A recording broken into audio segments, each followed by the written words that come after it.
Hello, everyone, and welcome to the Women Tech Founders Program by Google Women Tech Maker, the US State Department, and Google Arabia. My name is Rayan Zahab. I'm the founder and CEO of Bamboo Geeks. I'm a Google developer expert and a Women Tech Maker ambassador. And I will be your moderator for today. In the upcoming 90 minutes, we have a very good packed schedule for you for the kickoff of the program. First, we will have some videos from the US ambassador to congratulate all the 50 women tech founders who made it to the program. Then, we will be joined by Dr. Bita from the Department of State and Rana Abdel Halim Hamid from Google to introduce us to the program. And then we will have a very fruitful discussion over a panel over the role of government in supporting women entrepreneurs. Then we will be joined by Leno, Google MENA Managing Director, for the Google MENA remarks. And finally, we will be joined by two amazing women tech founders who made it and succeed in the women world in the tech industry to talk to us about the success they've made in their startups and the opportunities and what they've learned. With that, I will hand it over to the videos of the US ambassadors to congratulate the 50 women in the program.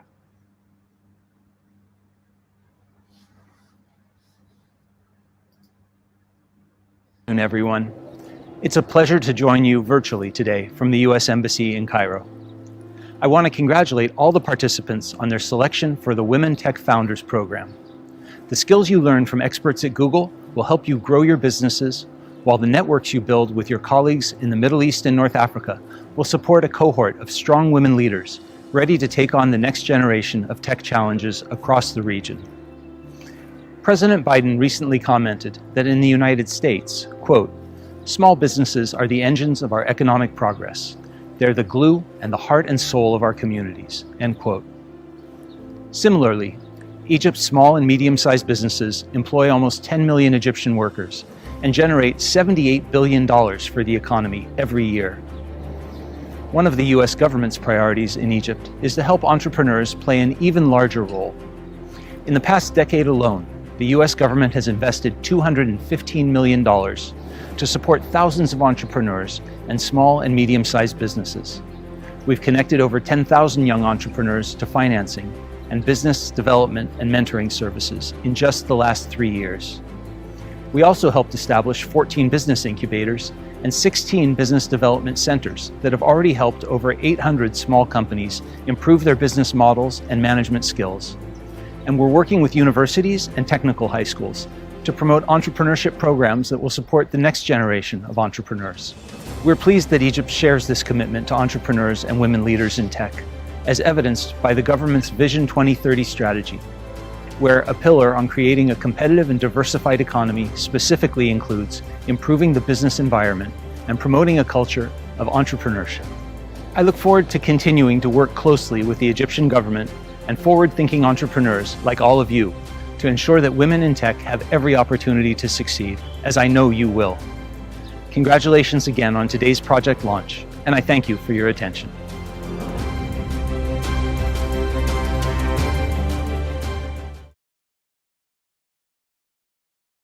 Good afternoon, everyone. I'm Sean Murphy, Chargé at the United States Embassy in Abu Dhabi. Please allow me to congratulate each and every one of you for being selected to participate in the Google Women Tech Founders Program. The United States is proud to partner with Google on this training program from Google's leading experts to support female technology entrepreneurs. This is an excellent opportunity to learn how to use technology to expand your businesses and build a regional network of mutually beneficial partnerships. We recognize the value of supporting women science and technology entrepreneurs who play a central role in expanding our partnership with the UAE and who are key to driving economic growth and diversification. Once again, congratulations.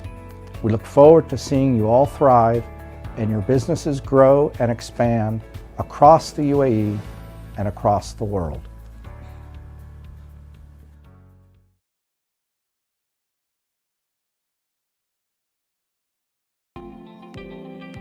Promoting the full economic participation of women is a strategic priority the United States and the Kingdom of Bahrain share. Empowering women enables economic growth. And under Her Royal Highness Princess Sabika's leadership, the Supreme Council for Women has advanced women's economic participation across society and across sectors. Through the State Department's Power Initiative, our embassy is partnered with UNDP, the American Chamber of Commerce, and Bahrain Business Women's Society to assist women-owned businesses in capitalizing on the U.S.-Bahrain Free Trade Agreement. With the Commerce Department, we've trained women entrepreneurs to leverage technology to scale their businesses. And we collaborated with the Middle East Partnership Initiative and Bahrain FinTech Bay on a technology startup competition to support Bahrain's post-pandemic economic recovery. And we were pleased to see the 2 women-led teams were among the top winners, reflecting Bahrain's rich tradition of empowering women in technology. The Women Tech Founders Program is another important effort through which the United States and Bahrain are partnering to promote the ingenuity of Bahrain's women technology leaders.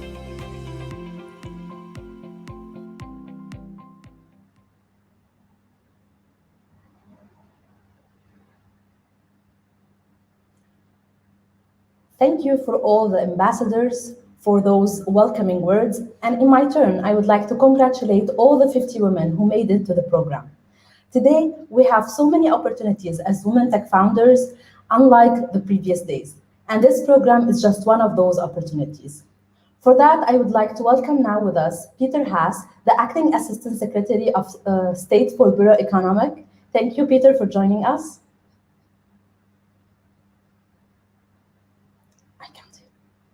You're muted.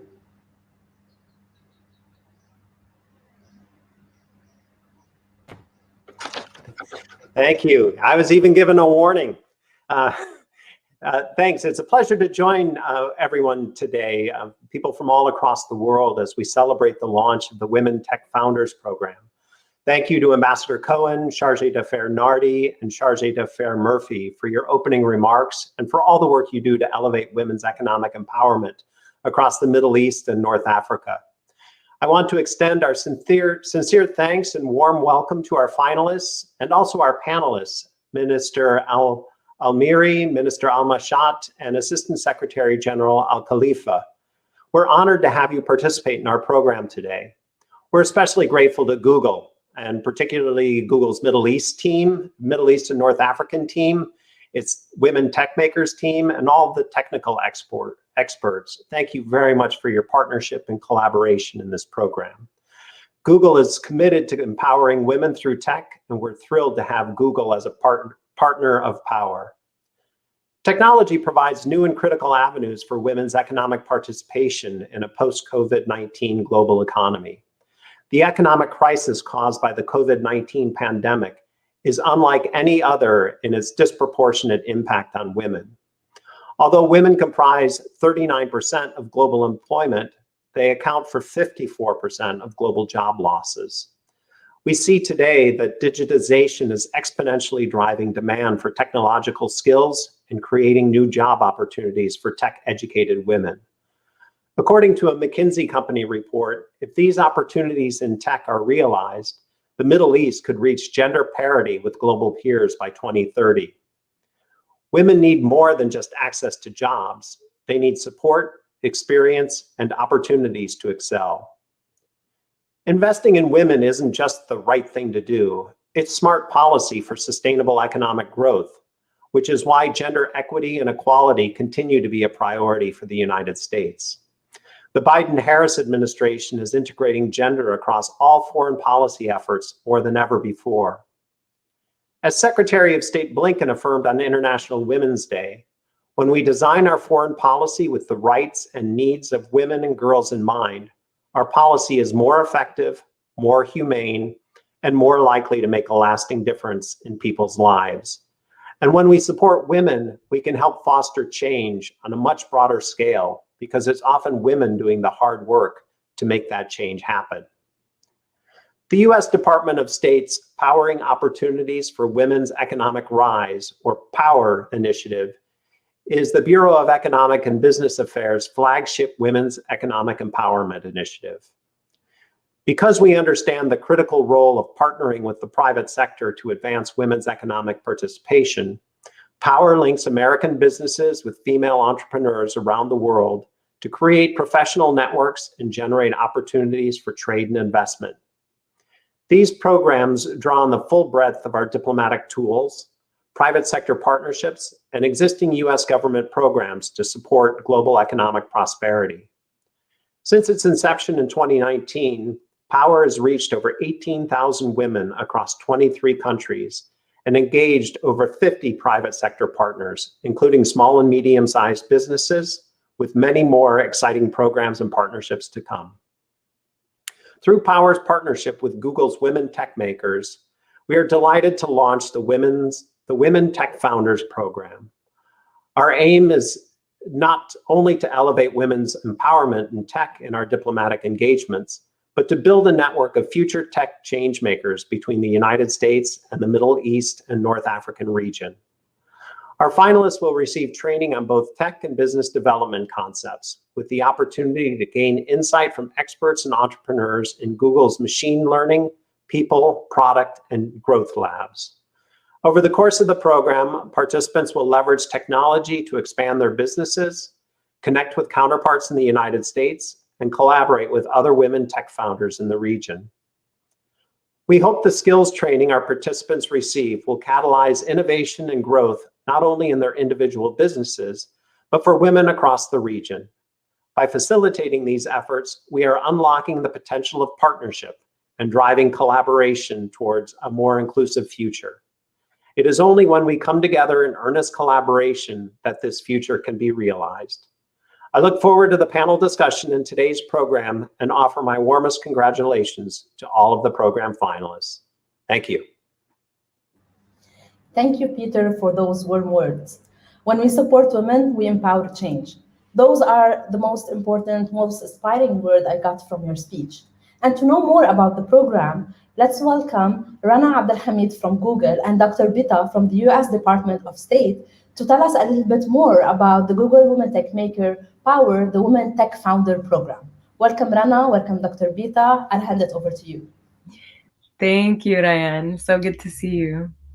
So Dr. Bita, would you like to talk a little bit about the US Department of State and Power? And then I'm happy to jump in. Absolutely. Thank you so much, Rana, and thank you, Raina, for leading this event today. We are super excited to be here, as Assistant Secretary Haas has mentioned already, and our ambassadors abroad have also noted.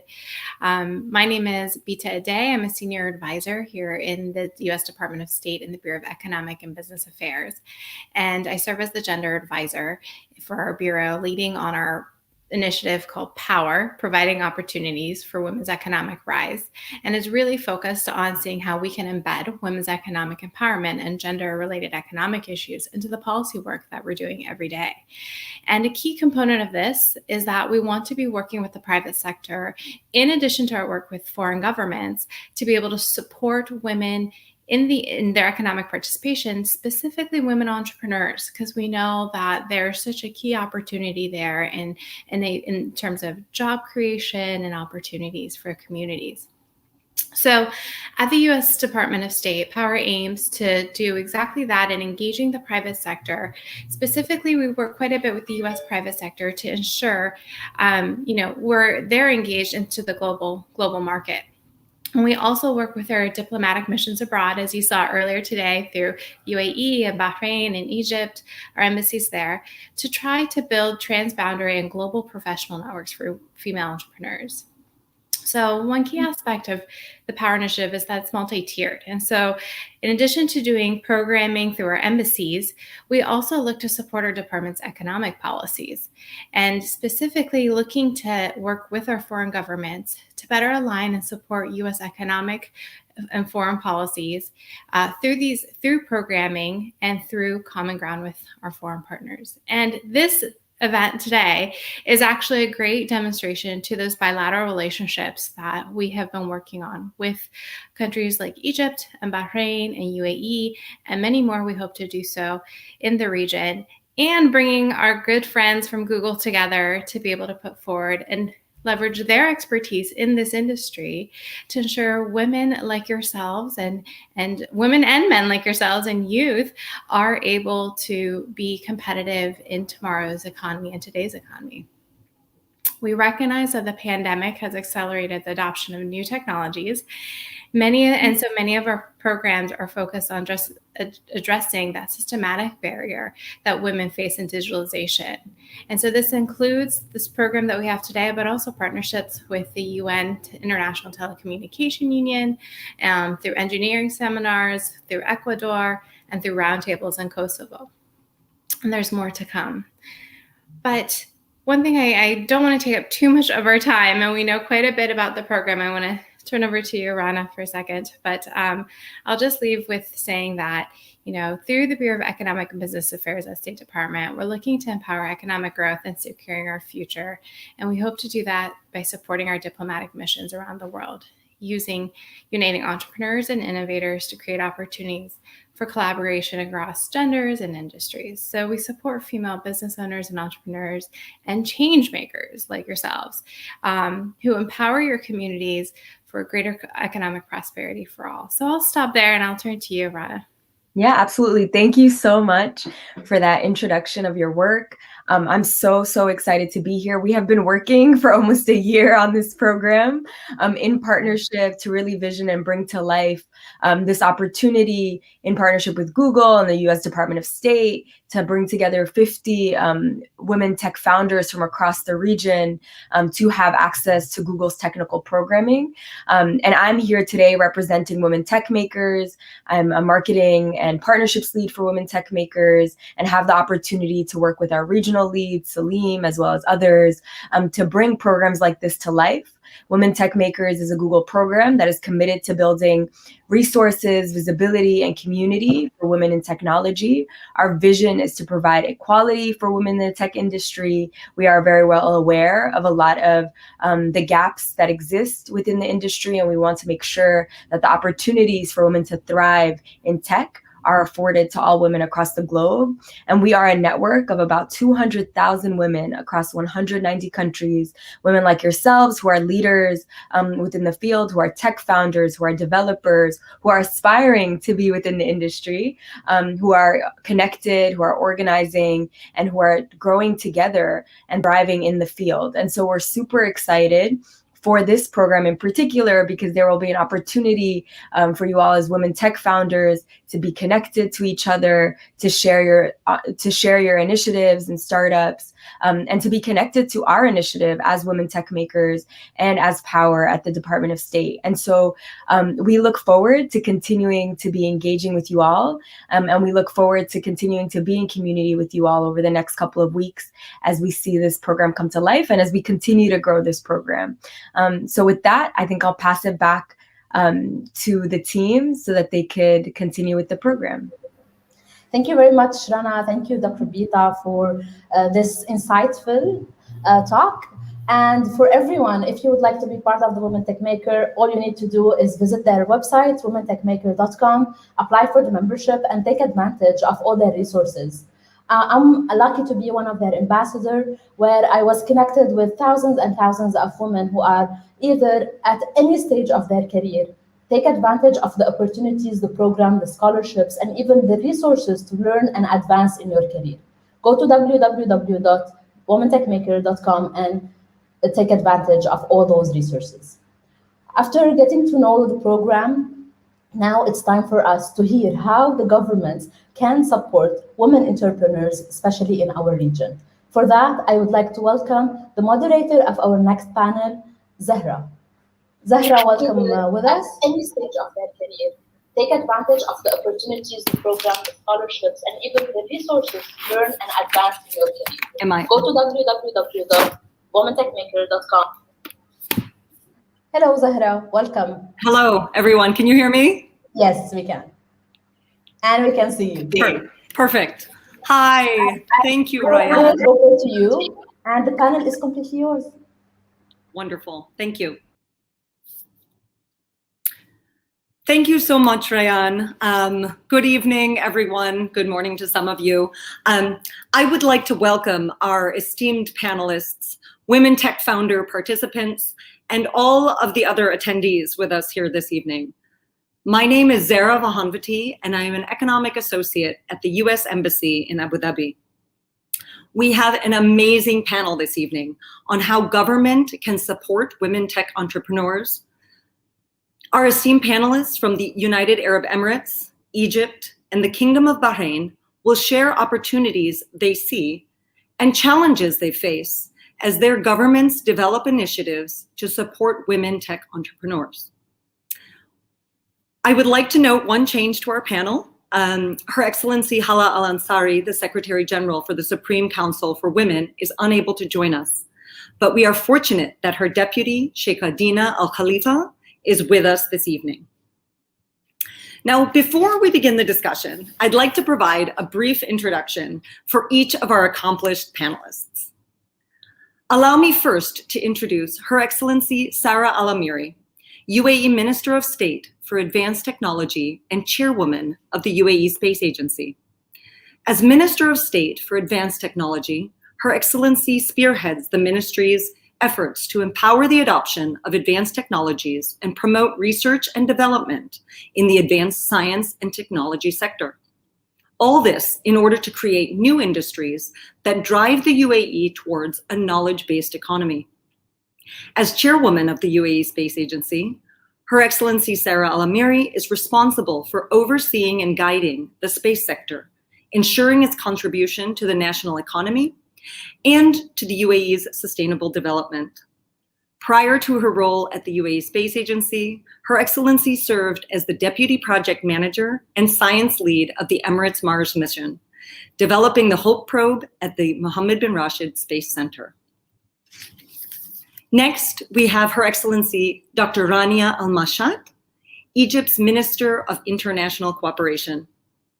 In this role, Her Excellency oversees an active portfolio exceeding $25 billion and is mandated to strengthen Egypt's inclusive, multilateral, and bilateral engagement to deliver Egypt's 2030 national agenda.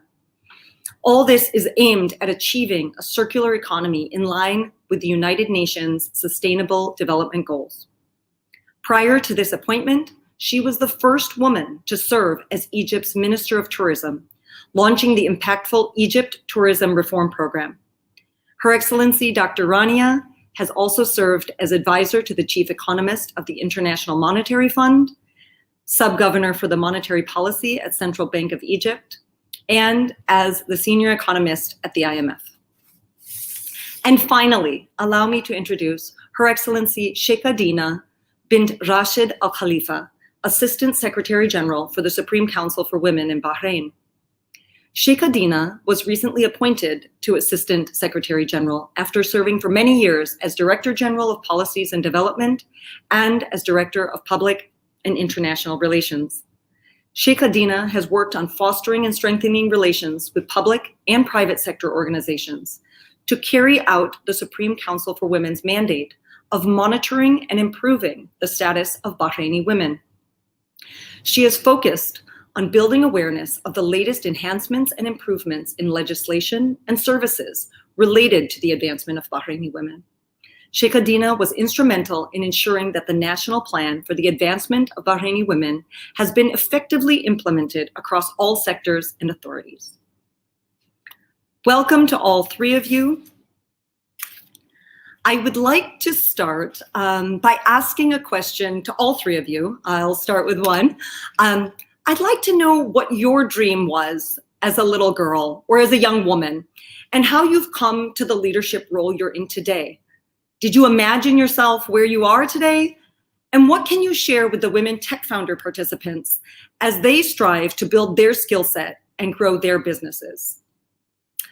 Let's start with you, Your Excellency Sarah Al-Amiri, please. Good afternoon and good morning to some of you, and thank you so much, Zahra, for the introduction. It's a pleasure for me to be here with such esteemed panelists. Your question is quite broad in nature, but quite specific as well. I just to answer directly, I never imagined I would be where I am today, nor in the sector that I've worked in. And that's from the fact that it did not exist at the time when someone has hopes and dreams and sets their overarching larger goals. But that being said, we've all, I think, especially with such accolades with the panelists that we're on today, strive to create impact in whatever industry or whatever area that we worked in. For me, my passion has always been science and technology in one way or another, be it as an engineer who was working on designing and developing space systems, or even evolving today to setting policies and linking science and technology into the economy, and also ensuring that our overarching research agenda works hand in hand, not only to enhance our economy, but to further stimulate the overarching development of knowledge as a whole within the country.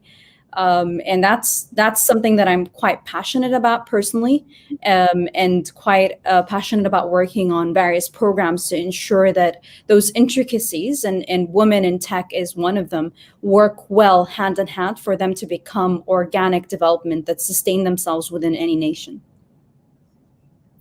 Thank you for that. I love how you followed your passion in science and technology, and it led you to a place that didn't even exist when you started, but what a place it is. So that's wonderful. Your Excellency, Dr. Rania, can we go to you next?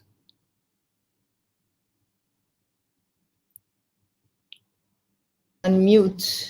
Oh, there, okay. I was trying to unmute. Well, thank you so much for inviting me and for being among a very distinguished panel. And congratulations, Minister Sarah, for the fantastic achievement that you've done at the UAE. For me, it's always been the dream of, through academics. I always wanted to have a PhD. Growing in a home with academicians, I felt that to have a credible voice in any impact for your country, you had to have that certificate. That meant you had an impact, you understood a subject matter very well, and therefore to be able to preach to others, to be able to lead by example, it was through education. So I think that at a very early stage, since the age of 7, I always wanted to have a PhD. I didn't know exactly in what, but as the days grew and going to undergrad and then doing a PhD in economics, it is a field which is extremely important and impactful, and really is able to model human behavior. And human behavior here is whether it's a firm, a consumer, a government, all of us are governed by economic principles. So I'm very happy that I did see my dream of becoming a PhD holder at the age of 25. However, being a minister of tourism or a minister of international cooperation was not necessarily exactly craved or carved in my thinking, but I think playing a policy role in government was something that I was fascinated by at an early age, and I'm very happy that I've been able to fulfill that. That's really interesting, and congratulations. That's a very young age to have a PhD. Now, Sheikh Adina, I'll turn to you. Thank you very much, and thank you for your introduction, and for inviting the Supreme Council for Women in the Kingdom of Bahrain to be a part of today's event and to be a part of today's panel. We're very pleased to be here.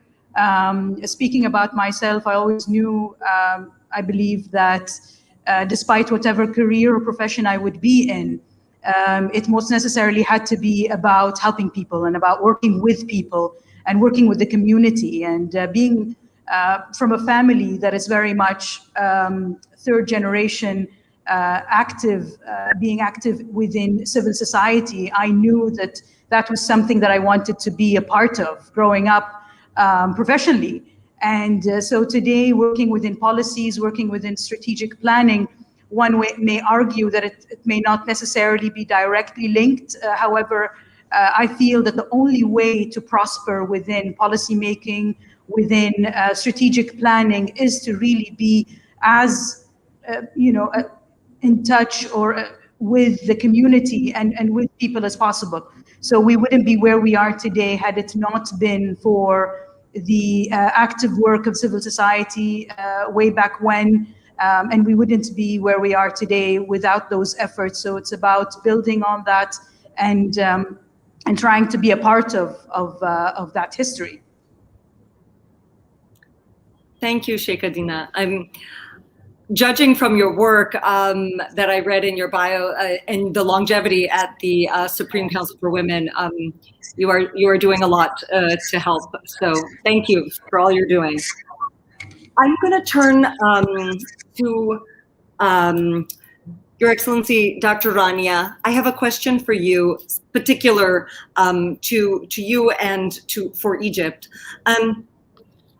Entrepreneurship can be a vital tool to create opportunities outside of the traditional workplace and to capture unfulfilled potential of populations such as women and youth.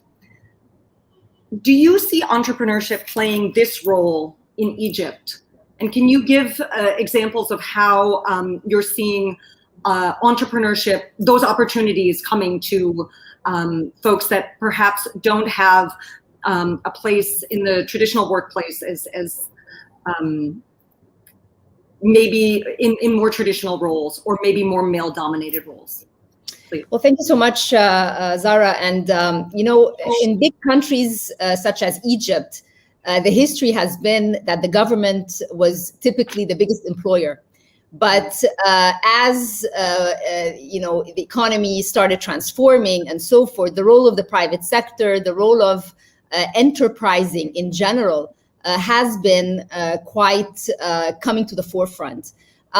We also have a demographic which plays in our favor in terms of the young population, which is by nature more inquisitive, more forthcoming when it comes to innovation and trying to think outside of the box, if you will, identifying a problem and pushing it. So when you take a look at the statistics, Egypt, when it comes to startups, it's the second in the region after UAE. When we want to be an entrepreneurial hub, if you will, there has been many very strategic and important examples where both men and women have been taking up a very important, I would say, risks, if you will, and betting with different startups. As a government, there are several initiatives which basically support that space. In our case, as Ministry of International Cooperation, we have an Egypt Venture, which is an investment company that actually has incubators, fintech, and also direct investments into many of the startups. Another, and this is something that within the region, there's always this, and I try to make that distinction between the SME world and the startups, because the SMEs have a more typical way of credit through banks and so forth. When it's startups, it's a more risky. It's the outcome. You have to fail several times before you succeed, and this is really what we are trying to push even further. COVID came as an example where more startups came into play, and that's because of the importance of technological, the need for that space compared to the traditional ways of doing business. So we've had extremely successful examples, particularly in the health sector. When it comes to the gender part, we, as Ministry of International Cooperation, we have partnerships with EBRD, with the World Bank, with USAID that actually try and push more empowerment for women in the startup space through advisory, understanding the financing models better, and trying to reach the youth also in universities when it comes to startups. So there is a realization that this is the future, and that as you mentioned, the traditional ways of employment are no longer what the future holds. It's actually having risk as mainstream compared to having the guaranteed employment is really where the future is, and that is something that is being pushed as much as possible. That's very interesting, and I like that phrase, risk as mainstream. It sounds a little bit scary, I don't know, to older generations, I'll put myself in that, but how exciting, I think, for young people and folks that can really be creative and innovative. So that's really exciting. Next, I have a question for you, Sheikh Hadina. The Supreme Council for Women, established in 2001, I think. Dr. Rania, can you mute yours? I think it's causing a little bit of feedback. Perfect. It was established to advance the principle of equal opportunities in order to ensure competitiveness of Bahraini women, continuity of lifelong learning, and providing diverse opportunities to Bahraini women in order to enhance the standard of quality of life within a framework of legislation and supporting policies. This is the mission statement. I was just repeating it for folks on the call. I really appreciate that the Supreme Council for Women's mission statement includes continuity of lifelong learning. And I think that phrase would really resonate with a lot of the women tech founder participants and others on this call as they pursue training to build their skill set and grow their business. How does the council encourage this lifelong learning and provide opportunities for lifelong learning to women in Bahrain? Well, thank you very much for that question. I believe that lifelong learning is one of the cornerstones of the strategic work that the Supreme Council for Women is working on. Now, as you said, the Supreme Council for Women was established 20 years ago. It has a very clear mandate of operation, including policy work, including strategic planning, including awareness, amongst various other matters. And as part of its national plan for the advancement of women in the country, one of the 5 major pillars is focusing on lifelong learning. And evident to that is, of course, with what is happening to us right now with the pandemic, with future sciences, with what we are with what we have been led to be able to focus on given the circumstances. So we all were at a stage about a few years ago where we not only needed to focus on working on family stability as well as equal opportunities, but also to be able to look at how we can keep education a part of the way that we operate. And to continue learning. And it has always been a challenge for us to continue keeping up to date with the modern trends, especially within technology.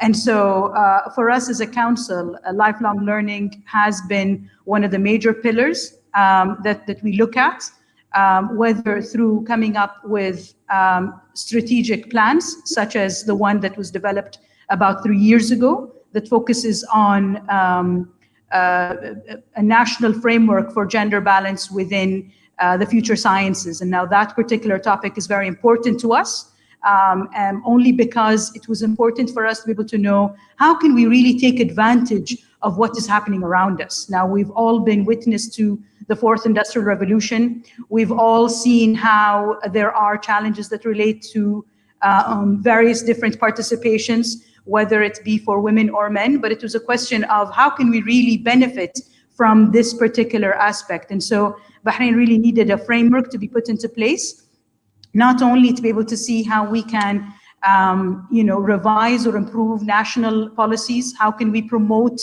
women's participation within this particular area, how can we create opportunities for women within these promising areas, and how can we really enhance investment in research and work towards bridging gaps between educational outputs and the labor market requirements. So for us, lifelong learning in this particular field was about looking at how we can guide Bahrain to gender balance within education and work of the future. So that was one of the areas that we really looked at quite closely. And as a result, over the last 3 years, many achievements and notable outcomes have been evident as a result of these efforts, which we will continue to monitor and look at in in the future. Thank you. I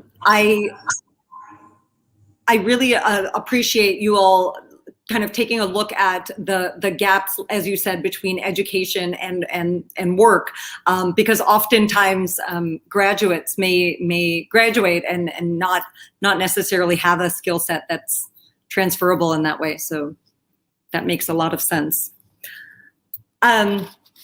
Minister Sarah Al-Amiri, let me ask you. You inhabit two important roles in the UAE as both Minister of State for Advanced Technology, as well as Chairwoman of the UAE Space Agency.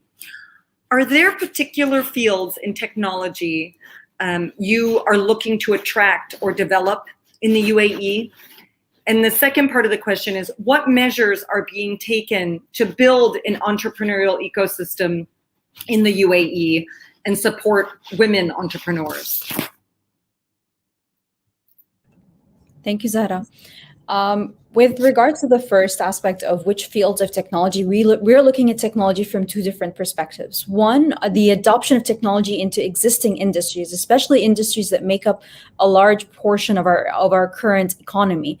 And with that is where our play on Industry 4.0 comes in, and on increasing efficiency and increasing competitiveness of existing industry. So those are the oil and gas industry, plastic, rubbers, and metals, along with focus on healthcare, generally speaking, the evolution and infusion of technology into the food production process, be it in the food processing process, but more importantly, in the food growing process and the food sustainability process.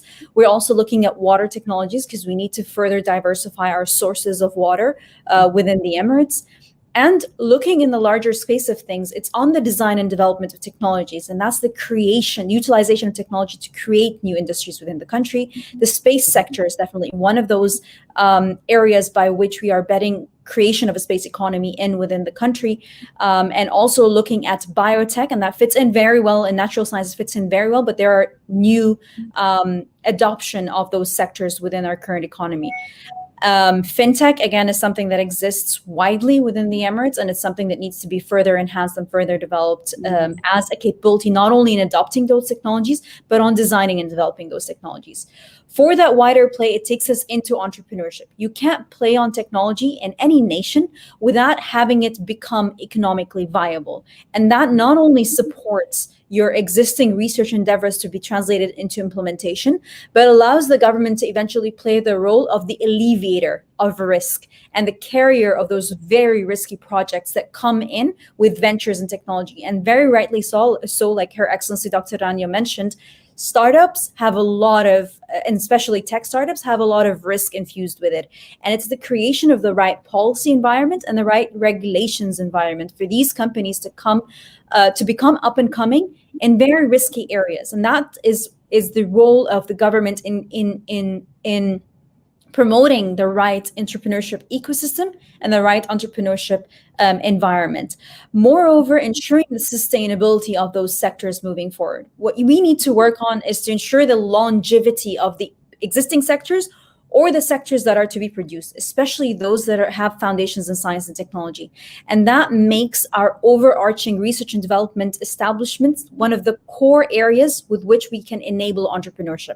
And that's ensuring our higher education institutions and research institutions within it are very well aligned on the overarching goals when it comes to science and technology.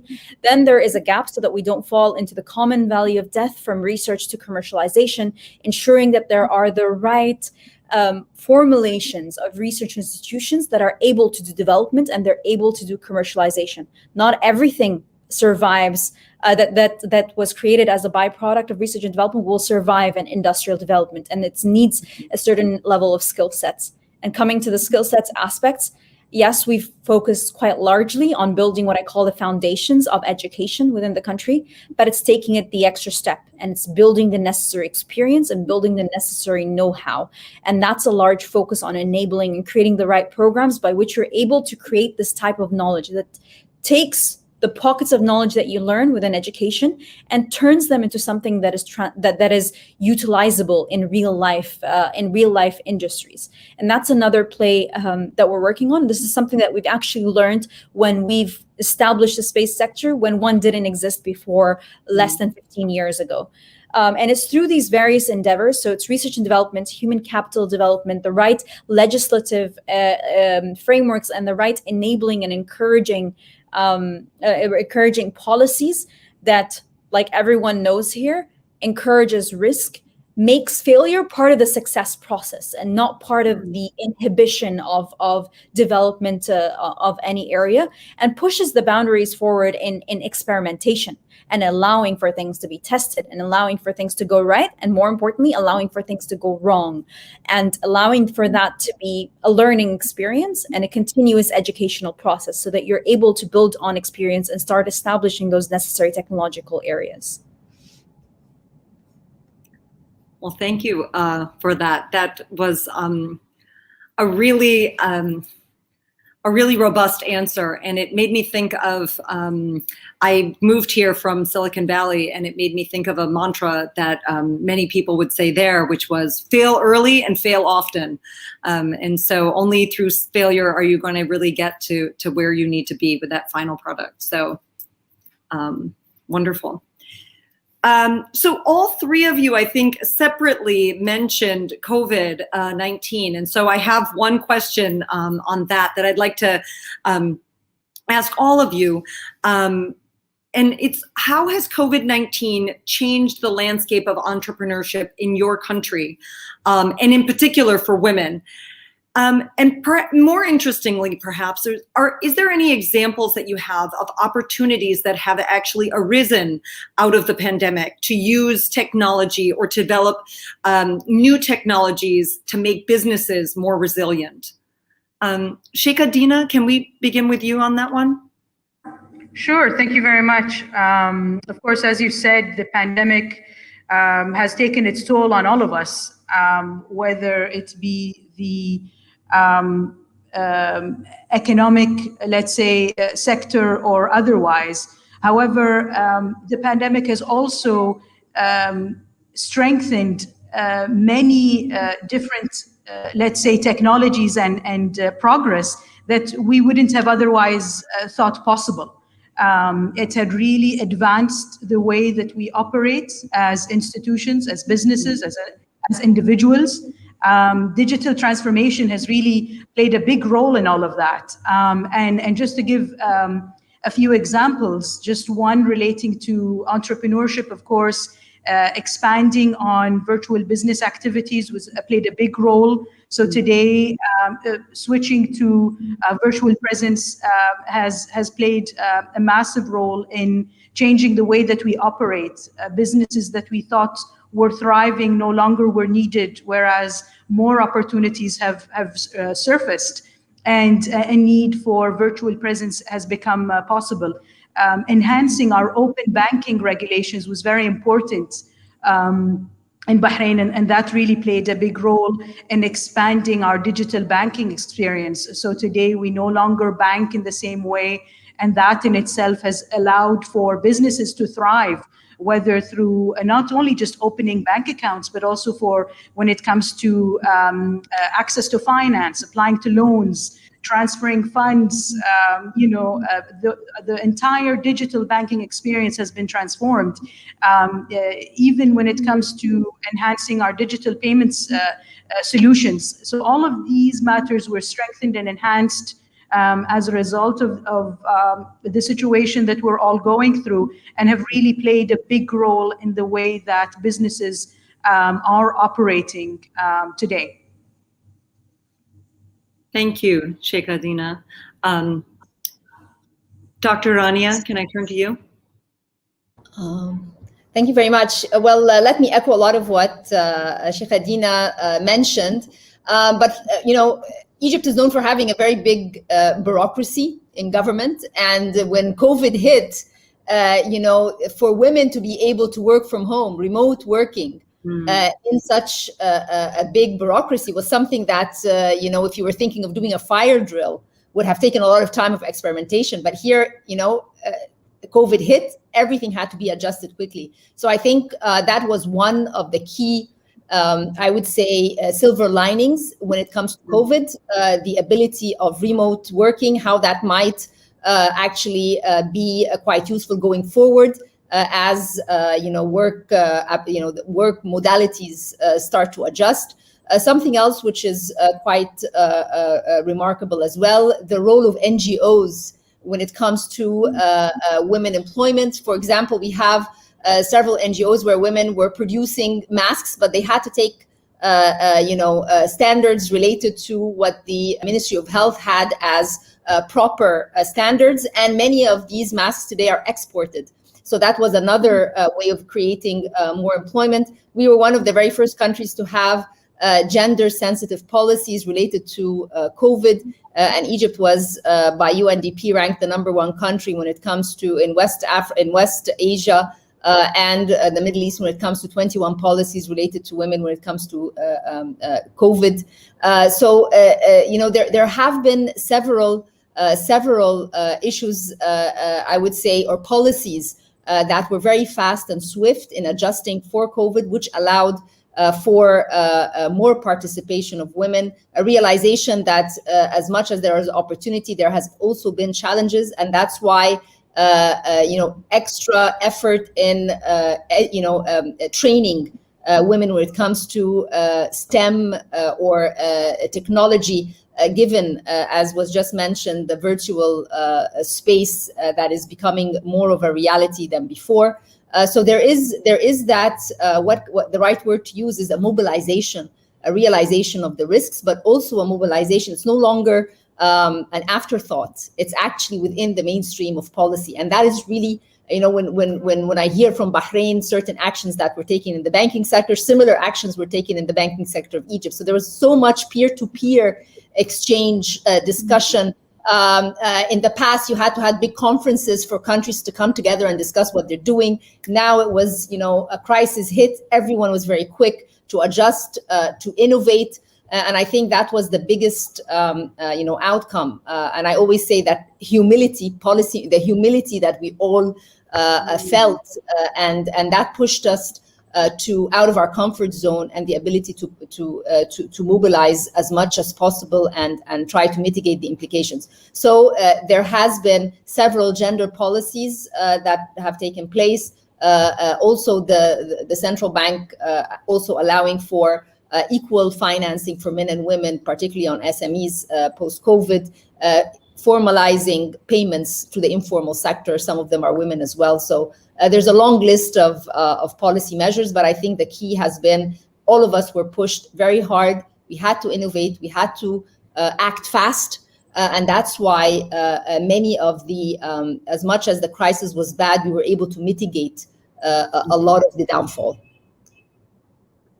Wonderful. Thank you. Minister Sarah, can I ask? As the two other panelists have said, the COVID experience has been a remarkable learning journey for everyone at every single level. But on 2 points that I'd like to focus on. One, connectivity. We had the world at our fingertips, and getting all of those experiences from so many different facets where you would have needed to be in privileged conferences in certain places around the world that not everyone had access to. And that's one of the major benefits that opened up the eyes of a lot of people into new ways of doing things, and new ways of finding work, and new ways of creating opportunities for yourself rather than relying on existing jobs. The second, I think, was mentioned, which is a lot of changes in policies across the board, because what COVID did was it paused the system and shook it to rethink itself, and shook it to the point that we were able to question a lot of the policies that were on the table, and we were able to change them like no other time before, because it takes a black swan event, something that was in all of our minds impossible to happen during our lifetimes, for us to allow things that are in comparison quite small to change. And that also takes us into, in our case, and if I take and zoom into technology, We today have a different type of loan for companies to adopt technology through the Emirates Development Bank. That never existed prior to the COVID experience. The other aspect is we've never had a strong drive for both industry and technology and for the creation of new industrial developments.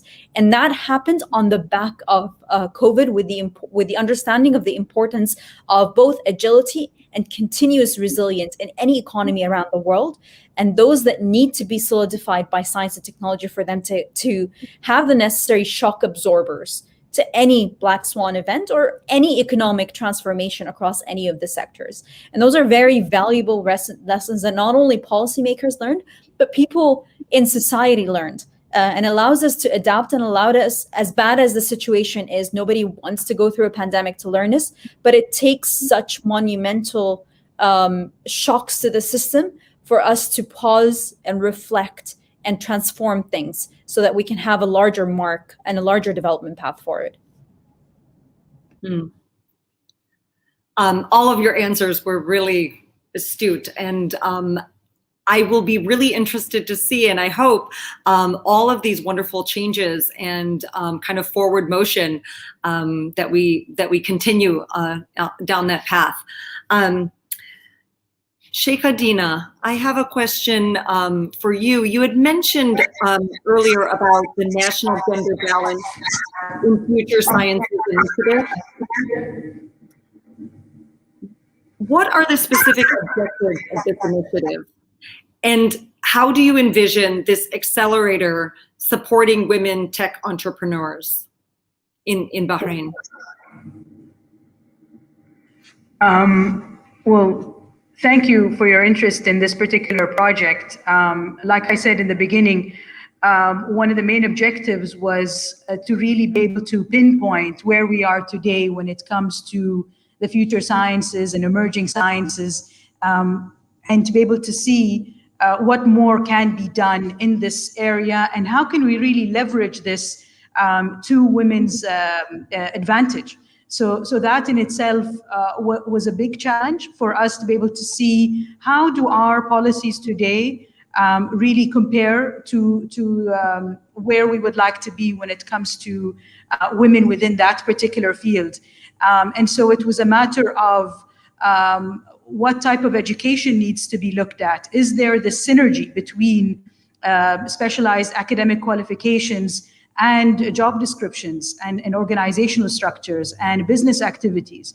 Is there that synergy between all of these elements coming together, or do we feel that there is this disassociation? Do we feel that today, let's say, projects are being, utilized and benefit to the maximum, or is this threshold to how this knowledge and information is being utilized? How can we really come together as a country and as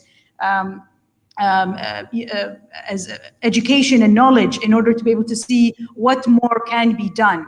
So like it was previously mentioned, there's always more that can be done when it comes to assisting or supporting gender balance within the future sciences. So for us, it was about making sure, as previously mentioned, that we had the right regulatory framework of action, making sure that we had the right national strategies.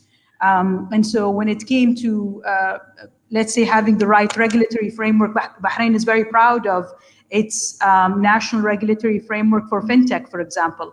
That in itself, knowing Bahrain's history, knowing the fact that Bahrain is a major destination for the financial services sector, it only makes sense for us to really proceed with fintech and bridging technology within one of our strengths, which is the financial sector. And to be able to ensure that Bahrain continues to become up and coming within that particular area. So now it's a matter of looking at what more can be done, how can women be a part of that, and how can really women thrive in these new up and coming areas. So you would find that Bahrain not only has regulations for fintech, but it has regulations for crowdfunding. Bahrain has actually adopted a nationwide cloud-first policy. So more and more you will find that Bahrain continues to adopt policies in support of technology in various different fields. And you will continue to be able to see more national strategies in support of that. So not only do we have the framework on gender balance for future sciences, but Bahrain is very much proud of its national cybersecurity strategy. It's very proud of its efforts within the space policy and strategic plan that is associated with it. So all of these elements come together in an effort to be able to show how women can be a big part and how they are a big part of these efforts. And so with time, we hope that we can see more and more synergy within these elements as they come together and as they progress and develop moving forward. Wonderful. Thank you so much. I wanted to ask, we have about 5 more minutes, and so I have a couple of other questions I wanted to get through. With such a panel, there's so many things to ask, so it's hard to limit. Minister Sarah Al-Amiri, the recent announcement of the selection of Noura Al-Matroushi as one of the next 2 astronauts to join the UAE's astronaut corps is a first for the nation and also the region. What impact do you feel that having a female astronaut represent the UAE will have on women in science and technology? And part of that being, how important is it to have a role model to be able to look up to and relate to? Please. In any field, just perhaps to give a tangent to this question, any woman, be it Noura or otherwise, are there for the job, not because they're women, but because they're the most qualified for that job. And with that being said, on the whole aspect of role models in STEM in general, normalizing and humanizing such roles that in children's heads, for some reason, it seems like it's a very challenging area, be it being a scientist or an engineer or a researcher or a doctor or an astronaut. And it's very important to put faces to those roles and different faces to those roles, because STEM thrives on diversity. And it's very important that we have a very diverse role model set that are working and are quite passionate about the area, about different areas and different roles that fit in within STEM. Thank you. I could not agree more. Your Excellency, Dr. Rania, as the first woman to serve as Egypt's Minister of Tourism, you shattered a glass ceiling with that position. Can you share with us something that you learned in that role and as a woman in leadership that would be helpful to the many attendees that are trying to forge their own path in an often male-dominated field? Let me just say that any woman in public office has 2 roles. One is to prove that she's doing well in the role, but also do well for other women to join later. So that is a double responsibility, if you will. I think that when I approach any job, I'm always gender blind, so I'm not intimidated by the gender issue. It's, as Minister Sarah mentioned, it's competence really that matters. But one key element is always have your stakeholders on the table. Be them government, private sector, civil society, the international community. You have to work on collating everyone around your vision. And in order to achieve that, you have to be very, very authentic with that vision. You have to put the overall, benefit of the country first. Everyone has a stake. That stake has to be clarified, transparent. And I think that's the way to move forward in any job, whether a man or a woman. But I'm very proud that I was the first female Minister of Tourism. I'm sure that will open the door for more to come and in other positions as well. Well, thank you. And I want to thank you all for being a part of this panel. You each bring a plethora of accomplishments, and I think that it was wonderful for our attendees today to have a real variety of examples. As Minister Al-Amiri said, STEM thrives with diversity, and I would just like to thank you all very much. I would like to congratulate all of the Women Tech Founders. We have a really impressive group, and I can't wait to see what you all do with your businesses and in your careers. So with that, I thank you, and I will turn it back over to Ryan. Thank you very much, Zahra, and thank you all for such an inspiring panel. We learned a lot. We got inspired by all of your stories, your challenges, and your advices. So we thank you, and I hope all the 50 women really take those advices to heart and integrate them in their own journey. Thank you, Zahra, again for moderating such an inspiring panel. Thank you, Ryan. And now for the Google MENA remarks, I would like to welcome the Google MENA Managing Director, Lino Kataruzzi. Welcome, Lino. Thank you very much. Good evening to everyone. Good evening. The mic is yours. Thank you. So first, I want to start to congratulate all the more than 50 women tech founders from MENA that have been selected for the program. And I would like to reaffirm our commitment as Google to the MENA region. Google for the Middle East and North Africa, via the Developers Ecosystem team in MENA, have launched this program in partnership with Google Women Tech Makers and the US State Department. As you probably know already, in Google, we have a mission to support diversity, equity, and inclusion, as well as startups, and this program obviously meets this both. We also believe in the importance of enabling and empowering women in the region, something that we do in many of our initiatives. Google is also helping startups to grow, to become small and medium-sized businesses, which we like to say that is a lifeline of a healthy economy. We would love more and more of this small and medium-sized business to grow and thrive in the region. In the last 2 years, we have trained and mentored over 200 startups across MENA through Google for Startups program. I was lucky enough to be in the kickoff of that program recently, and we have just announced a new iteration, which is phenomenal. We also have launched the Accelerator program and scaling many of workshops to support all startups at the different growth levels, some early, some later in their development. As a computer scientist myself, it's so refreshing to see the advancement in diversity, both from the actual number that we see in universities, as well for the number of initiatives and support that we see around from many, many actors and players in the region. So with this, I would really like just to thank you all for your passion, for your commitment to the program, and also for being here with us together and partnering to make this program a success. Thank you very much. Thank you very much, Lino, and thank you for all the programs supporting the region and the startups. With that, we would like to move to our final stop for the day, which is an inspiring panel with women tech founders who made it to success in the region. I would like to welcome Rania Atif from Cairo, Egypt, and Rola Fayyad from Jordan. Welcome, dear tech women founders. Hello. Hello. Thank you. Thank you for joining us. So first, allow me to introduce everyone to your successes, to your career.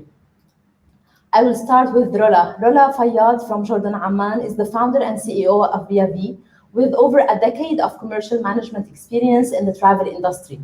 ViaV is an AI-powered platform that connects people with unique and authentic experience led by locals and passionate people. Rola naturally fell into that role, that leadership role, because she previously co-founded MySip, which is an event booking engine for the Middle East.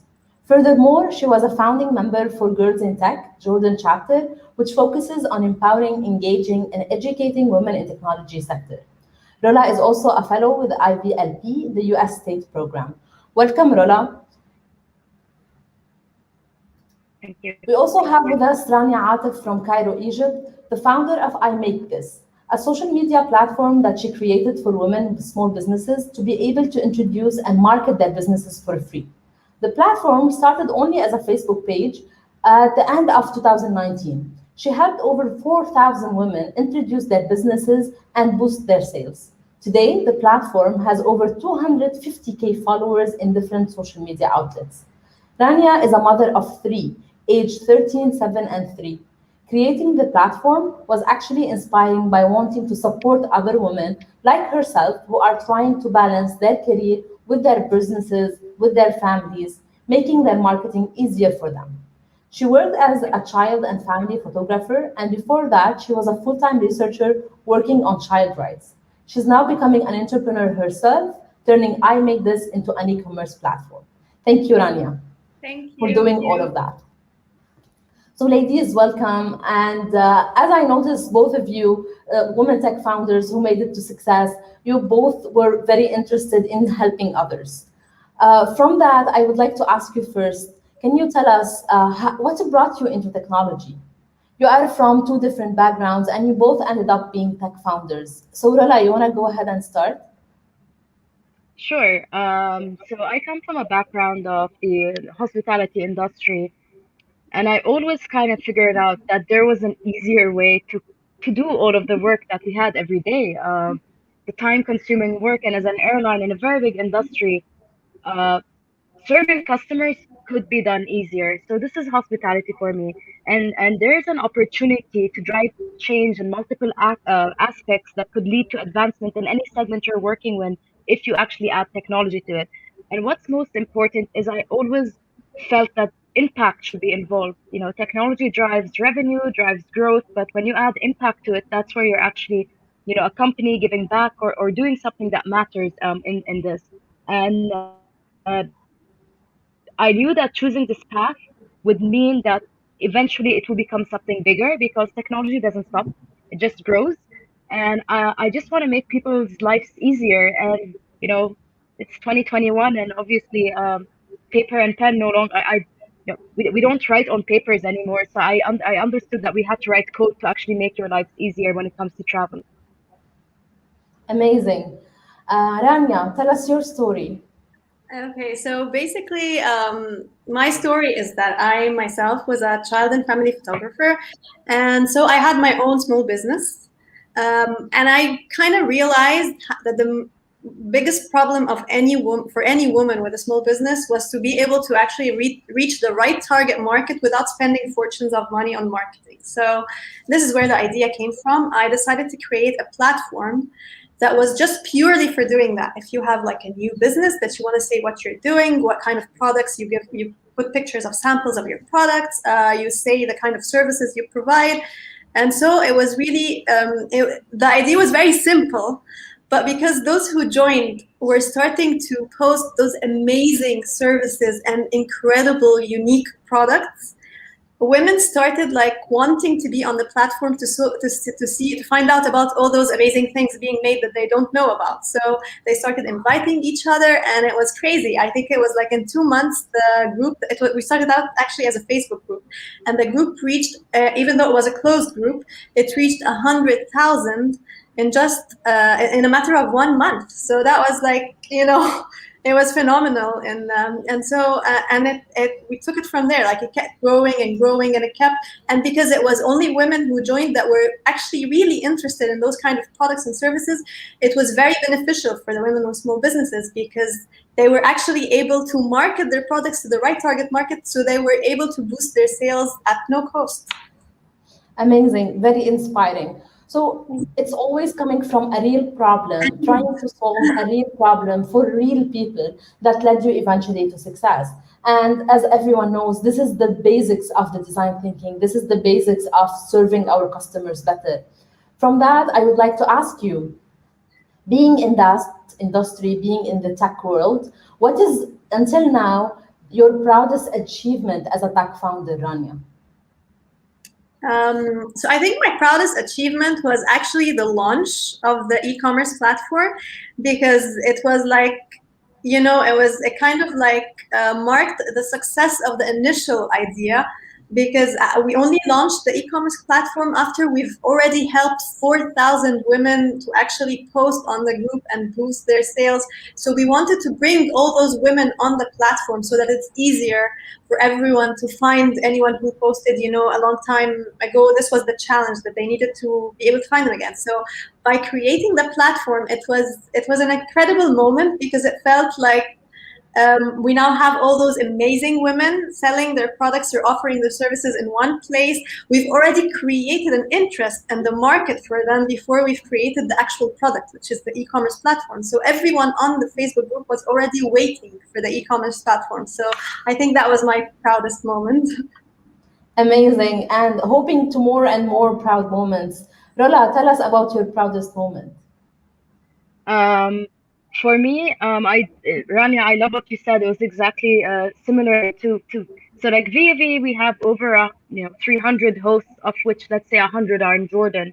And I don't think I knew the impact we had on them until COVID happened, because I was not really in the operational team. But when COVID happened, and we actually saw that VAV was actually creating jobs in communities, injecting money, supporting them financially and mentally, serving people. I realized when they started calling me and saying, the business is really down, we need some more support. And what happened is that I actually took, a step down where I am, and then I went and I spoke to a lot of females who were with us, and of course males, but females will always WhatsApp me. And I realized that all the work that I did, the work that kind of no one believed in, the work, where I started, where, females don't run technology companies that are like Airbnb and Facebook. We're not allowed to because we're in the Middle East.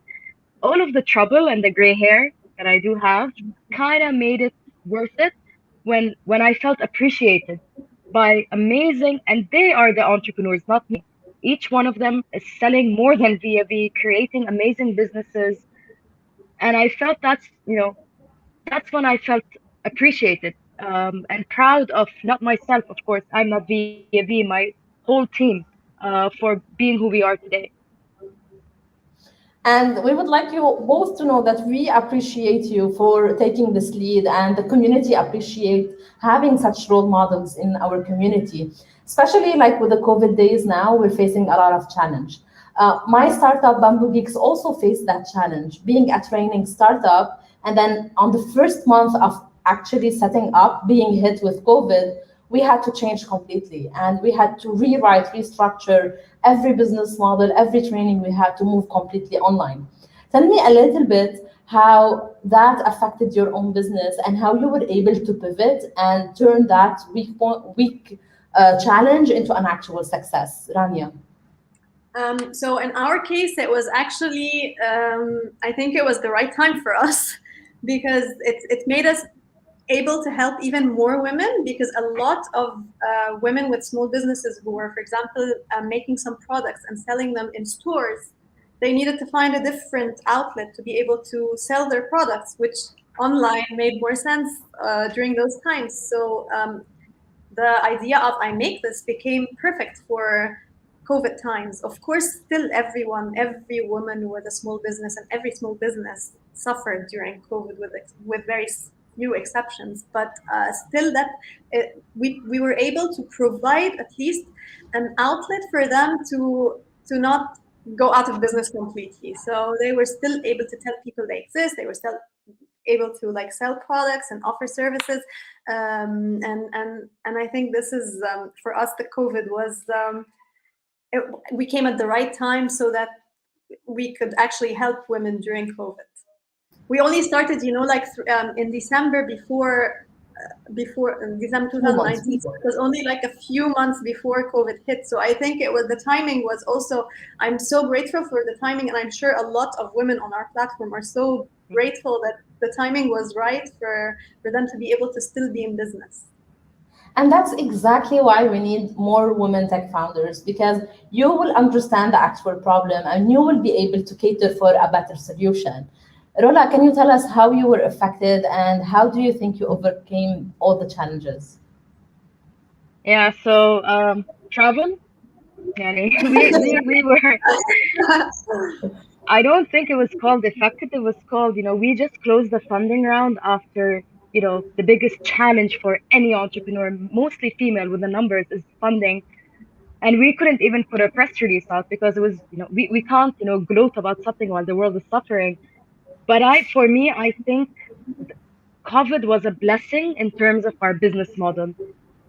The fact that we had a 1 year, it's like when you go to university and you have a 1 year gap. so you don't have a lot of pressure. We had amazing stakeholders and advisors who helped us with it mentally daily to actually look at the future of travel.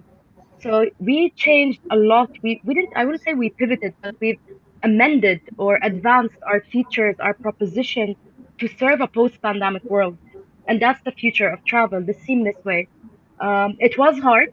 I'll be very frank. Thankfully, people assume when you have money and funding, things are easy. It was not easy to actually reinvent and try to understand what is the future when no one knows, not us, not the airlines, not the consultants, no one did. But I think if COVID did not happen, VAB would not have survived very long. Because now I can say that the team and myself and our advisors have really cracked the code of what we're doing. So I would say I'm thankful for the business. Of course, not thankful for everything else that it did. Amazing. Like this could also apply for my own startup, where actually we were struggling most about how we're gonna scale this and how we're gonna sustain it. We provide the training for startups and we provide the training for individual launching their career. And it was always a struggle. And the minute we were hit with COVID, actually it helps us accelerate because now it's a survival need. It's no longer a luxury. And we had to move completely online, and we were able to finally serve the entire region instead of serving one country. I understand that being a woman imposes a lot of challenges, but yet a lot of opportunities, just like this program today that is facing opportunities for all those founders. Can you tell me both, what is the biggest challenge that faced you being a woman in this region? Rola, you want to go ahead? Sure. I would say it was the funding. I always love pulling statistics before I try to estimate anything. And so based on in entrepreneurship, based on the Global Entrepreneurship Monitor, the Middle East, North Africa has one of the largest gender gaps when it comes to established business owners, which is around 40%. Per WAMDA and ArabNet, 25% of pre-seed startups in the region had one woman founder, and SME, so it had one woman founder, and even the investment, at least at 25% reached investment who had one woman founder.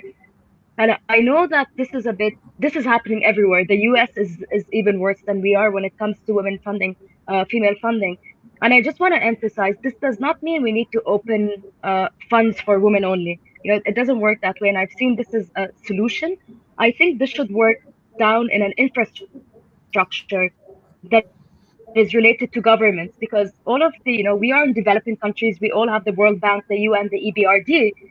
And I believe if there was a way where they could not put us as a KPI like they do at the moment, but more of show them like the success of the 25% female-led businesses, this could really help. Unfortunately, if this is not done, people like myself, I have to leave my country very soon because most of my business was funded outside Jordan.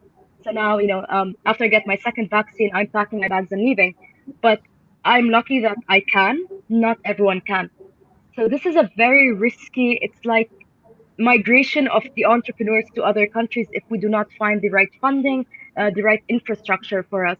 And this is a challenge I'm sure everyone is facing. When we are with Google, we spoke about it more.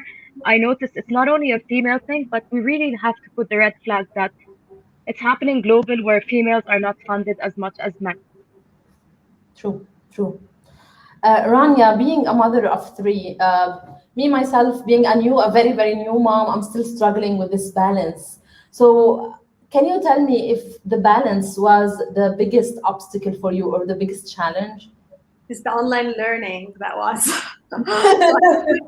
Normally, I would be able to manage 3 kids, but trust me, with COVID and online learning, I think it was crazy times. At certain times, I thought, I was just going to have a nervous breakdown. It was all too much, I remember very well. I still do actually, because in Egypt, we're still having online now. So I'm running between laptops, internet connections. And now you have to handle even the kids' assignments because you have to print it for them. You have to do things. So I feel like I work as a personal assistant, but also I have to run a startup. So it's been crazy. But also the good thing is I kind of because like I work with other women who are all entrepreneurs, and I think the good thing is that we all like kind of like understand what it's like. So it's really nice because it's like, in a way, it's relaxed. It's like when someone tells you, "Oh, I couldn't today," because you want to tell her, I don't want to hear because of what, because I understand. I know there must have been something really difficult. So yes, it's been challenging. Usually the balance is all right, because if the kids are going to school, then we now think this is a blessing, and you can handle everything if kids are going to school. Before, I think we used to complain, "Oh, I have 3 kids, so it's too much." But now I think all I want is just for the kids to go back to school, and I think everything will be fine. I'll have all the time in the world. So yes, I think the challenge now is to, I think, get over the COVID issue. The entire world of COVID. Exactly. Believe me, being a new mom and like how I used to look at the world of moms balancing their lives, no one will understand until you become a mom. Like you can never understand it. And we appreciate seeing women who decided to embrace being a woman and decided to have their families in addition to having a successful career, just to prove that it can be done. This is the question I get asked the most when I do any of my public speaking. Will it be possible to get married? Will it be possible to have a family? And I'm grateful to have people like you to prove that it is possible. We still have 2 minutes. If in 10 seconds you would like to send one message to future women tech founders, what would it be? Rola. Bring it on, go invest, raise money. And after COVID, trust me, we can survive anything. Inshallah, we survive as much as we can. It's a blessing to be an entrepreneur. You learn so much that you'll never get in a 9-to-5 job. So why not? Opportunities are there. Google is there. Everyone is coming to the Middle East. So enjoy. Amazing. Rania, your message. Yeah, I think my message is, if you're passionate about something, pursue it and don't think of any risks, because somehow everything falls in the right place for you if you really are committed and you're passionate and you work hard. Amazing. With that, I would like to thank you a lot for all your advices. I would like to sum up a little bit of what you said. If you are tackling a real problem, if you're tackling a problem for real people, you will end up succeeding. Everything else will fall into the right place. You will be faced with challenges, such like COVID, such like having to balance 3 kids and their online learning, balancing funding that's almost impossible for women in this world. You will be faced with a lot of challenges, but it's for you to crave the role and to say, I'm going to be able to do it because I'm going to solve this problem for other people. We as women, we will support each other, hopefully, to become even more successful and to have an even better community. Echoing what Rania said, what helped her overcome the challenges is having a community of other women who understand what she's going through and making it easier for her. Echoing what Rola said, even when she was faced and she knew how difficult it is for her to get the funding, regardless if she's from the region or from another region, looking at statistics that said she will not be able to make it because numbers proved otherwise, she was able to actually overcome all of that. Therefore, you, with your problems, you can overcome your own challenges just by deciding to do so and following your own passion. Thank you very much for joining and inspiring others. Thank you very much for having us. Take care. Bye. With that amazing, inspiring notes, amazing, inspiring women in government sectors, women tech founders themselves who found success, I would like to thank all the participants, everyone who applied for the program. I encourage you to apply again and again to make it to the finalists. I would like finally to congratulate all the 50 women who made it. I'm looking forward to meeting all of you in the future training in the program. And I would like to invite every woman out there from the MENA region, follow your passion, no matter what the obstacles are. As you can see, opportunities are here for you to support you to find your success. Thank you very much for joining us for the kickoff of the Women Tech Founder Program by Women Tech Maker, Google Arabia, and the US State Department. Thank you very much. I'm Rayan Al-Zahab, and I was with you today.